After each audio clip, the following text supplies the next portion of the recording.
Point দেখাটাও বড্ড অন্যায়ের ব্যাপার, বাট শুয়ে রয়েছেন।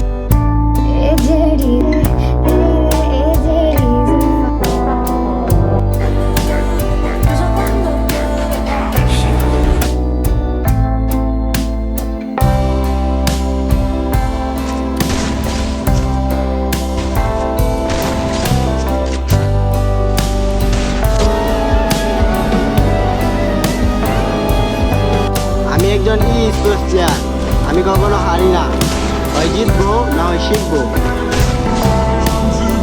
যদি কখনো ভয়ঙ্কর প্লেয়ারকে তাহলে তোমরা বলবে এমন নেক্সট এক্সট্রা কিংবা মুন্নাটি, কিন্তু ওল্ড প্লেয়াররা কখনোই এটা বলবে না। ওল্ড প্লেয়াররা একজনের নামই বলবে। একটা পুলিশ সবচেয়ে বড় বড় হ্যাকারও তাকে ভয় পেত, তার সাথে বাংলাদেশ করে কখনোই জিততে পারে নাই। আর